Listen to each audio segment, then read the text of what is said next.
Vous regardez Évasion Guinée, mesdames et messieurs, bonsoir et bienvenue dans cette édition à la une de l'actualité de ce soir.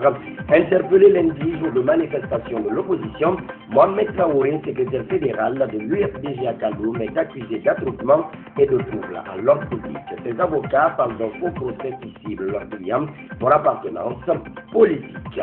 La journée du Parlement panafricain et de la communauté économique des États de l'Afrique de l'Ouest, CEDEAO, a été célébrée ce mardi à Conakry sans les députés issus de l'opposition républicaine. Cette journée fait suite à la résolution adoptée en mai 2014 par les 113 députés de l'Assemblée nationale guinéenne. Mesdames et messieurs, une fois encore, bonsoir et bienvenue. La justice vient de rendre son verdict dans l'affaire dite de Womé.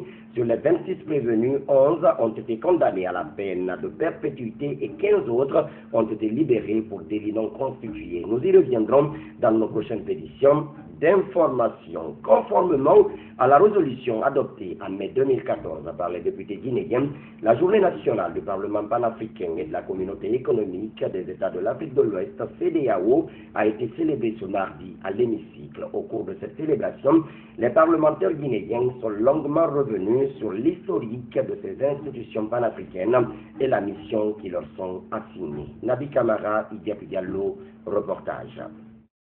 Le Parlement panafricain est l'Assemblée consultative de l'Union africaine regroupant les 53 États du continent noir. Mais cette institution panafricaine est très mal connue en Guinée. C'est pour cette raison que les députés de l'Assemblée nationale de Guinée ont décidé de célébrer la journée nationale du Parlement panafricain le 21 avril de chaque année afin de faire connaître cette institution aux Guinéens. Les institutions en général et les institutions africaines en particulier, sont mal connus de notre public. C'est pour tenter de remédier à cet état de fait que notre Assemblée a adopté à l'unanimité des députés une résolution consacrant le 21 avril de chaque année à un débat sur ces organisations. Ainsi, estimons-nous que cet important événement devrait permettre à l'ensemble des honorables députés et de tous les invités ici présents de mieux cerner les contours qui régissent ces institutions au service des peuples africains. Le Parlement panafricain a une mission primordiale qui lui est assignée. Le pape a pour objectif fondamental de faire de ce slogan « Une Afrique, une voix » une réalité. Ces objectifs fondamentaux sont les suivants. Réaliser une plus grande unité et solidarité entre les pays africains et entre les peuples africains. Défendre la souveraineté, l'intégrité territoriale et l'indépendance de ces États membres. Accélérer l'intégration politique et socio-économique du continent. Le président de l'Assemblée nationale a profité de cette occasion pour appeler la classe politique guinéenne au dialogue afin de restaurer la paix dans le pays. Et il est temps que la culture du dialogue, de paix, qui permettrait d'unir les fils de ce pays pour les développer habite chacun de nous et nous guide dans nos comportements quotidiens et tous les actes que nous posons. Le dialogue est, s'il se fait dans la sincérité, le seul moteur d'une démocratie moderne et dynamique. Parce que, non seulement il permet à tous les acteurs du pays d'avoir des rapports civilisés, mais ensuite, il permet d'instaurer un environnement de quiétude propice aux investissements privés et au travail productif porteur de croissance. À noter que cette journée nationale du Parlement panafricain a été célébrée à l'absence de l'opposition parlementaire à l'hémicycle. Malgré l'impasse politique qui prévaut en Guinée autour notamment du chronogramme des élections, la Commission électorale nationale indépendante continue ses activités sur le terrain. Elle vient de lancer la formation des membres des commissions administratives de révision des listes électorales sur toute l'étendue du territoire national. Ces membres de CARL ont 6 jours pour être outillés aux techniques de révision des listes électorales. Le point avec Benoît Marcilla. Pour la CENI, la révision des listes électorales est l'opération la plus importante et délicate. Il faut alors former les agents commis à cette tâche. Ces agents membres des CARL vont bénéficier des 6 jours de formation allant du 18 au 23 avril. Ils seront outillés en technique d'inscription, de radiation, de remplissage des fiches, la correction et l'affichage des listes électorales. Si la révision des listes est bien assurée, notamment ceux qui sont inscrits, qui sont dans les normes, ils sont bien inscrits. Ceux qui doivent être radiés, par exemple le cas de décès, de doublons et autres, sont bien radiés. Ça contribue à rendre correct le fichier, à l'épurer. Et c'est un fichier correct et épuré qui permet d'avoir une élection libre, transparente et crédible, par conséquent acceptée de tous. L'opération consistera également à extirper les personnes décédées et inscrire d'autres en âge de voter. Toutes les parties prenantes du processus électoral sont représentées, notamment l'opposition, rassure la CENI. L'opposition est partie prenante dans cette opération de révision, parce que le président de la CARL vient de la CECI, et il y a les autres membres qui viennent aussi de l'opposition. La CENI ne va jamais mettre à l'écart les acteurs du processus que sont la mouvance et l'opposition. Ils sont toujours partie prenante, et dans l'installation des démembrements et dans la révision des listes électorales. La révision donc du fichier électoral sera lancée vendredi 24 avril sur toute l'étendue du territoire national. Elle durera 45 jours à l'interne et 1 mois à l'étranger du 10 mai au 10 juin. Et puis, l'instance électorale poursuit ses préparatifs pour l'organisation de l'élection présidentielle du 11 octobre 2015. À ce jour, plusieurs activités sont réalisées, à savoir la formation et l'installation des démembrements. Selon les commissaires, ils sont à plus de 90% d'activités réalisées, déterminés à agir en toute transparence. La CENI invite les parties prenantes du processus à s'assurer de la présence de leurs représentants afin qu'aucun parti ne soit exclu du processus électoral suivi. Nous avons mis au niveau de nos démembrements, au niveau local, vous savez, la transparence suppose qu'on permette à l'ensemble des acteurs de contrôler, si vous voulez, ce qui se fait dans le processus. Donc au niveau local, nous avons dans chaque préfecture une cellule locale préfectorale qui est chargée effectivement de conduire le processus électoral et que personne ne se sente exclu du processus. Donc nous invitons encore une fois, je sais qu'ils le sont déjà parce que tous les partis politiques sont à l'intérieur de cette cellule-là, mais il est important qu'ils continuent à y rester à l'intérieur, il est important qu'ils continuent à douter de la CENI, à surveiller ce que nous faisons. Je crois que cela est important parce que c'est ce qui peut permettre demain que les résultats ne soient pas contestés dès l'instant que chacun, à chaque phase du processus, est présent et suit ce qui se fait. Au lendemain de la manifestation de l'opposition, l'ambiance des quartiers de l'Axe, Le Prince et Morose, des exactions des forces de maintien de l'ordre ont été dénoncées par les habitants. À Amdalaï, pharmacie, un jeune aurait même reçu une balle à bout portant, selon sa famille. Les explications avec Tierno Falilou Diallo.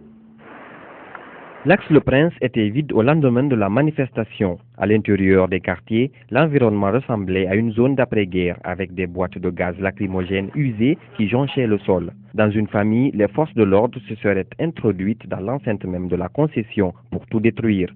Pare-brise de véhicules, chaises, rien n'a été laissé. Ils ont grimpé la clôture pour rentrer afin de casser les pare-brises et les chaises. Ils ont même mis quelque chose dans l'eau. On ne sait pas si c'est du poison ou pas. Nous ne les accusons pas, c'est ce qu'ils ont fait. Selon cette femme, les forces de l'ordre ont enfermé sa famille à l'intérieur de sa maison et profité pour brûler des matelas et lits sur la véranda. Elle revient sur le calvaire qu'a vécu sa famille. C'est là où il était arrêté pour leur parler qu'ils lui ont tiré dessus. C'est ensuite qu'il a dit « Papa, on m'a tiré dessus ». Quand on est parti le prendre pour l'hôpital, les mêmes agents ont voulu nous arrêter aussi. Et voyant mon fils blessé, je ne me suis pas laissé faire. Après Hamdallahi, nous avons fait un tour au siège de l'UFR à Matam, où des violences entre manifestants et forces de l'ordre ont encore eu lieu le jour de la manifestation. Nous étions donc à la résidence du président lorsque les militants nous ont alertés, comme quoi la police, accompagnée de contre-manifestants, était en train d'attaquer notre siège par des jets de gaz lacrymogène. Quand nous sommes arrivés, on nous a expliqué que des contre-manifestants dirigés par un certain imam du quartier, que ces contre-manifestants étaient venus, accompagnés par la police, attaquer notre siège. À notre arrivée, des gendarmes installés au sein même du siège sont sortis hors de la cour quand ils ont su que nous sommes des journalistes. Ce que déplorent les leaders de l'UFR. Ils m'ont dit qu'ils étaient là pour assurer la sécurité du siège. Je veux bien qu'ils assurent la sécurité du siège. Mais c'est à partir de l'extérieur. À l'intérieur, il n'y a pas de problème. Donc, vous comprendrez bien que c'est un problème pour nous. Nos militants qui viennent, parce que c'est le siège national, les militants viennent pour se renseigner, ils viennent pour faire des réunions. S'ils viennent trouver des gendarmes un peu partout, ils vont prendre peur. Le secrétaire fédéral de l'Union des forces démocratiques de Guinée, UFDG à Kaloum, a répondu ce mardi à la convocation du tribunal de première instance de la même juridiction. Mohamed Traoré, interpellé lundi, journée de manifestation de l'opposition, est accusé d'attroupement et de troubles à l'ordre public. Ses avocats parlent d'un faux procès qui cible leurs clients pour appartenance politique. Compte rendu signé Abdourahmane Ba. À l'interrogatoire de ce mardi, le mis en cause a nié en bloc toutes les charges qui sont retenues contre lui, c'est-à-dire attroupement et troubles à l'ordre public. Le secrétaire fédéral de l'UFDG à Kaloum dit ne s'être mêlé à aucune manifestation à cause des maux de tête qu'il ressentait. Son arrestation est intervenue alors qu'il quittait la ville où il était parti s'approvisionner en nourriture pour aller s'enquérir de l'état de santé de sa mère qui aurait été atteinte par une bombe lacrymogène. De l'avis des avocats à la défense, les accusations retenues contre leurs clients sont non fondées et pire, le procès cible son camp politique. Mohamed Traoré, qui est secrétaire fédéral de l'UFDG à Kaloum, a été interpellé hier en début d'après-midi à Kaloum pour attroupement. Ce qui est faux et archi faux. Il n'était ni sur la voie publique, il n'a ni troublé l'ordre public, il n'a ni mobilisé les citoyens pour troubler l'ordre public. Il a été simplement arrêté parce qu'il est secrétaire fédéral de l'UFDG. Maître Salifou Biavougui déplore aussi les violences infligées à leurs clients lors de son arrestation. Il a été violenté, jeté dans le véhicule, d'abord après avoir été bastonné à terre, s'il faut dire ainsi, privé de son téléphone, de ses téléphones, de sa montre, de tout ce qui était sur lui, et présenté au tribunal. Nous pensons que c'est un innocent et qu'il sera rétabli dans ses droits. Ce jugement commence à prendre une certaine envergure avec la citation des cadres du gouvernement comme le gouverneur de la ville de Conakry et la présidente de la délégation spéciale de Kaloum. La défense, qui n'exclut point leur comparution pour être éclairée, dit être ferme pour démontrer l'innocence de leurs clients. Les débats nous édifieront. Nous avancerons à pas de caméléon, mais nous serons fermes sur sa défense. Rassurez-vous. Le président du tribunal a ordonné le renvoi du procès jusqu'au 28 avril prochain et sollicite la comparution des officiers qui ont interpellé le secrétaire fédéral de l'UFDG à Kaloum. À présent, la rubrique L'invité du journal. Je reçois pour vous sur ce plateau Bailo Barry, président de l'ONG Destin en Main. Monsieur Barry, bonsoir. Bonsoir, Monsieur Mané. Monsieur Barry, dites-nous, face à cette situation très tendue que traversent en ce moment les populations guinéennes, les jeunes sont au centre de toutes les manipulations. Qu'est-ce qu'il faut aujourd'hui concrètement pour éveiller la conscience de ces jeunes? Merci beaucoup, Monsieur Mané. Parlant de l'éveil de conscience de la couche juvénile ou des jeunes, les jeunes doivent faire preuve de responsabilité. penser à leur avenir et devenir. La jeunesse devait plutôt se pencher sur sa formation, sur son éducation et sur son avenir. Je suis d'accord qu'un jeune manifeste, qu'il sorte dans la rue pour réclamer une formation ou une éducation de qualité. Qu'il sorte pour marcher, réclamant une bibliothèque. Sortir pour marcher parce qu'il n'y a pas d'enseignants de qualité. Marcher parce qu'on n'a pas d'eau et d'électricité. Marcher parce qu'on en a marre de tomber sous les balles de ceux qui sont censés nous protéger et protéger nos biens. Et non pas marcher parce qu'on nous demande de marcher et marcher sans savoir pourquoi on marche. Monsieur Barry, certains estiment aujourd'hui que la plupart des jeunes de l'Axe Amdalaï Bambeto sont manipulés par certains leaders politiques de notre pays. Oui, ça peut être une réalité que la manipulation de cette jeunesse, elle est réelle. Mais de l'autre côté, moi je peux toutefois interpeller ces jeunes-là et leur demander de faire une reprise de conscience, penser à leur avenir et devenir. Pensez plutôt à une formation de qualité. Pensez à comment se mettre à niveau pour pouvoir chercher de l'emploi. Aujourd'hui, on dit que chacun cherche à rentrer à l'université, tandis que la formation n'est pas de qualité. Donc, il y a plus de chômeurs que de travailleurs.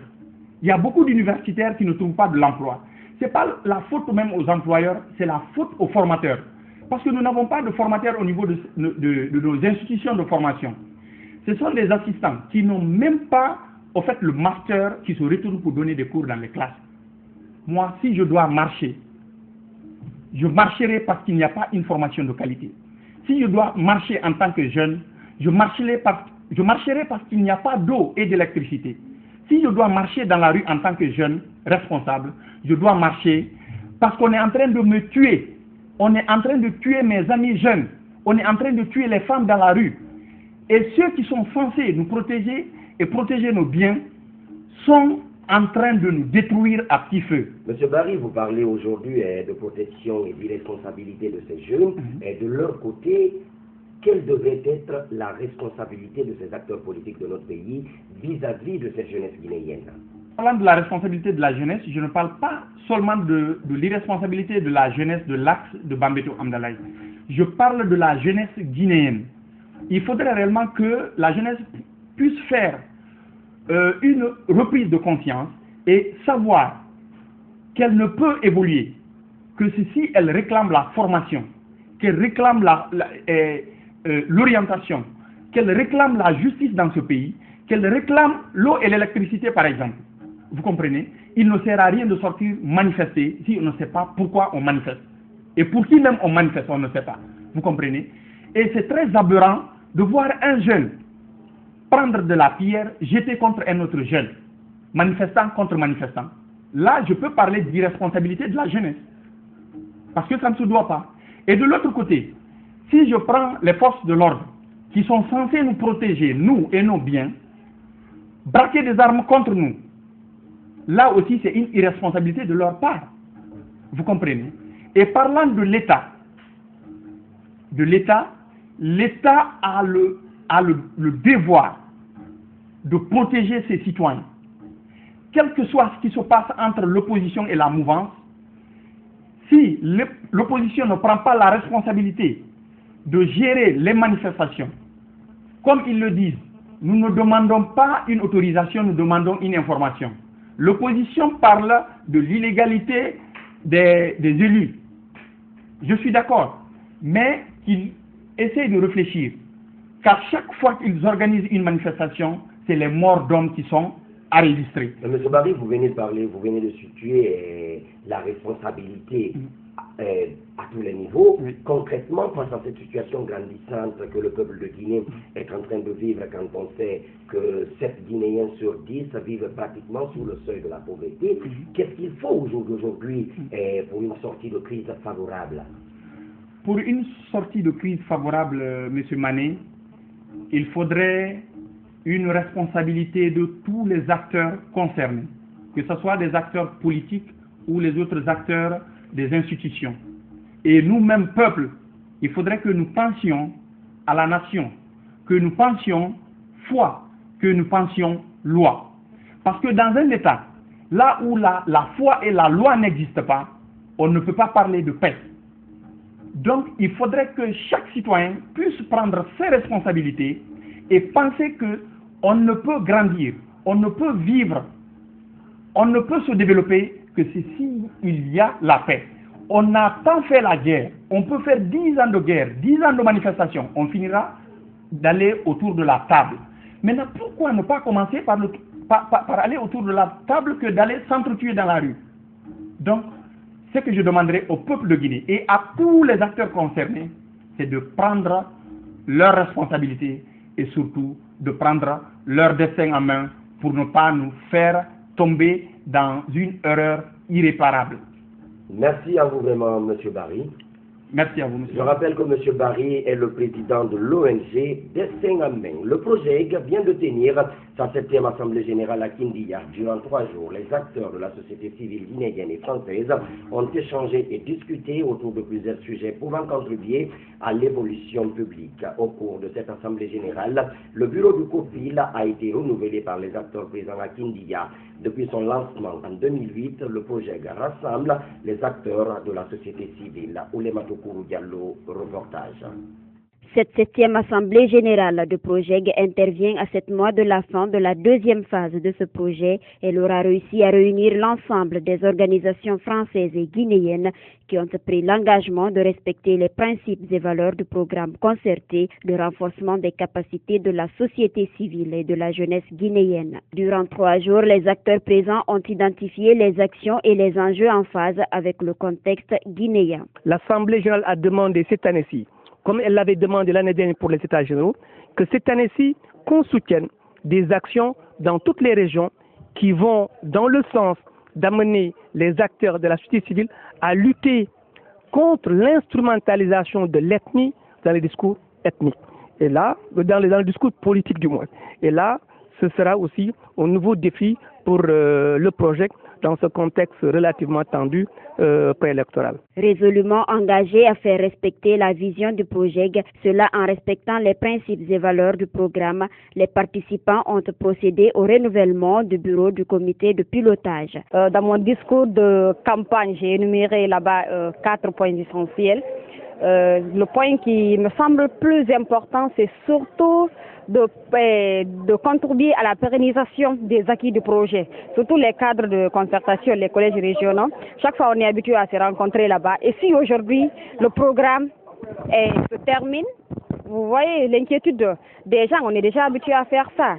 Et ensuite, surtout, aider les organisations dans leur autonomisation, puisqu'un jour après le projet, que nous puissions continuer sans qu'on ait assez de difficultés. La charte des membres du projet repose sur des valeurs basées sur la solidarité, l'équité et l'intégrité. Les participants à cette 7e Assemblée générale sont tous satisfaits du travail réalisé. Sortons de cette Assemblée avec un grand défi.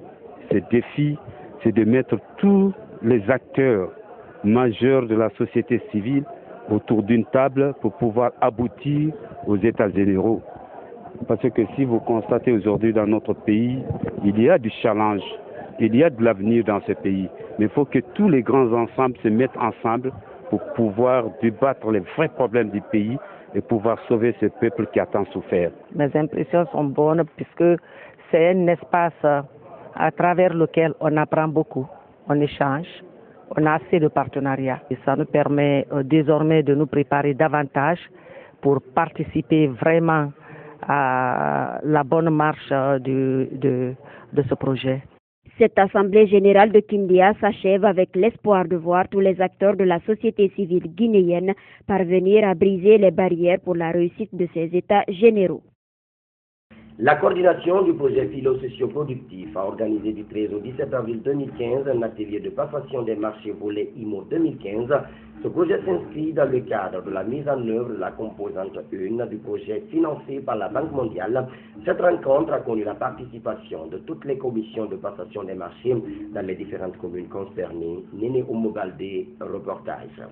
Mettre en œuvre le processus de passation de marché relatif à la composante 1 du projet filet socio-productif, établir les listes restreintes en fonction des microprojets et des communes concernées, tels sont les objectifs que visait cet atelier. Toutes les commissions de passation de marché des différentes communes ciblées étaient présentes à cette rencontre.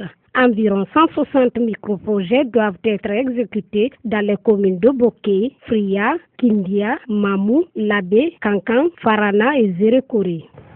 Comme indiqué dans la salle, l'objectif était vraiment de clôturer la session de passation des marchés pour le recrutement des 182 ONG chargés de mettre en œuvre les microprojets du projet filets sociaux pour l'exercice 2015. Les microprojets ont été identifiés dans les différentes communes. Vous avez 10 microprojets qui vont être exécutés à Kindia, 15 à Boké, 20 à Labé, 20 à Kankan, 15 à Farana.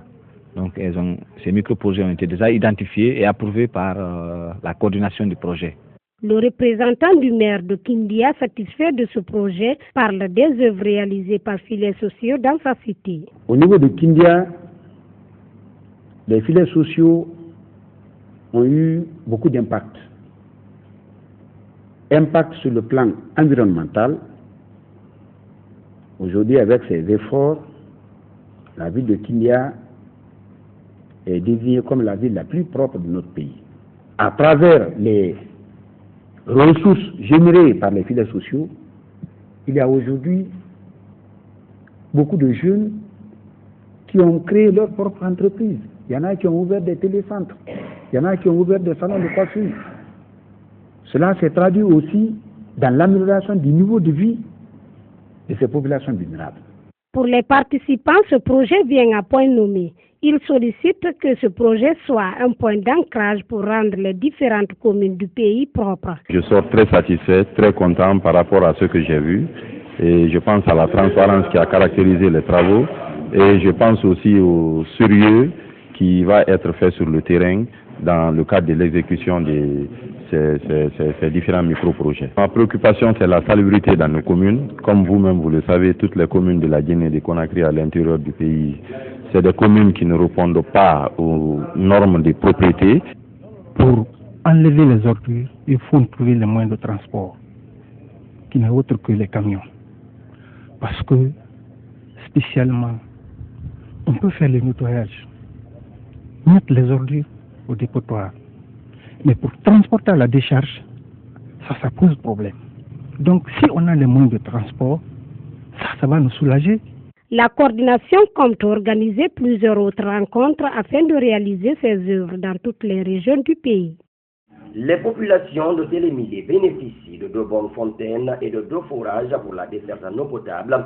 Les équipements ont récemment été inaugurés dans la ville, en présence notamment des cadres de la Société des eaux de Guinée et des autorités préfectorales. Mamadi de Kandé, Ibrahima Raïsila, reportage. La ville de Télimélé n'avait jamais connu de système d'adduction d'eau potable. La Société des eaux de Guinée allège la souffrance des populations locales en leur offrant 2 bornes fontaines, 2 forages et des groupes électrogènes. Grâce à la bonne gouvernance du président de la République, grâce au souci qu'il anime de donner de l'eau aux paisibles populations de la Guinée, ces équipements ont été faits pour permettre à nos concitoyens de cette ville d'avoir de l'eau potable au niveau de ces bonnes fontaines en attendant l'achèvement du projet d'adduction d'eau. À l'inauguration des installations, les populations de Télimélé se sont fortement mobilisées. En leur nom, le préfet a vivement exprimé leur satisfaction. Parvenir à livrer ce bijou aujourd'hui est un ouf de soulagement qui réconforte à plus d'un titre, car nous savons à combien de francs guinéens un bidon de 20 litres d'eau était livré aux citoyens. En plus des forages et bornes fontaines inaugurées, la ville de Télimélé va bénéficier d'un autre système de desserte en eau. Des travaux d'adduction devraient finir dans plus de 2 mois et les ménages auront accès à 500 branchements, explique le directeur général de la SEG. Et tous les citoyens de Télimélé qui désirent avoir un branchement auront le robinet au niveau de leur maison. Donc ce projet il est très avancé. C'est pourquoi mes collègues de la SEG et moi-même, on est tous venus ici pour vraiment tâter du doigt la réalité et voir de quelle façon faire les dernières corrections pour que ce projet-là finisse.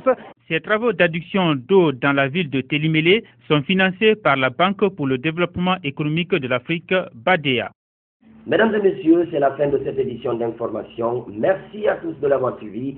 L'information, c'est aussi notre site web www.groupeevasionguinée.info. Bonsoir à vous.